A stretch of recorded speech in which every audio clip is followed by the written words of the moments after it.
The park was quiet, the kind of stillness that only came on warm summer nights. The hum of the distant road blended with the rustling of trees, cicadas droning somewhere in the dark. They sat on an old wooden bench, the same one they always ended up at. It was familiar. Safe. And yet, nothing about tonight felt safe to her at all. She pulled at the frayed hem of her sleeve, staring ahead at nothing in particular. "So," she said, voice deliberately casual, "how much longer do I have to tolerate your presence before you leave again?" He huffed a laugh. 3 more days. Ugh, she groaned dramatically, tilting her head back. "That's forever. You're awful." "I know." It was easier to joke. Easier than acknowledging the way her stomach twisted at the thought of him leaving. Again. 6 years. 6 years of knowing him, of feeling the ground shift every time he walked into a room. Of missing him more than she ever let herself say. They video chatted every week, saw each other 6 months ago, and still, it never felt like enough. She exhaled, shifting slightly. Their knees bumped. He didn't move away. She should say something real. Something honest. Something that had been pressing against the walls of her ribs for far too long.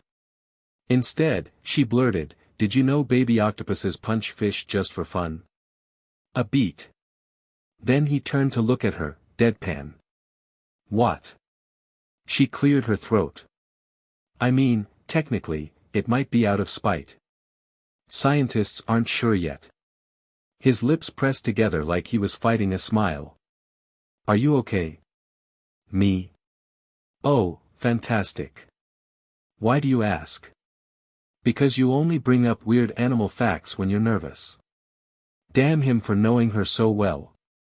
She crossed her arms. "Maybe I just think it's a really interesting fact." B. His voice was softer now. She swallowed. He knew. Of course, he knew. Her fingers curled into her sleeves. "Do you ever think about how simple this could be?" His expression flickered. Simple. Us. She didn't know why she said it. Maybe because it was the truth.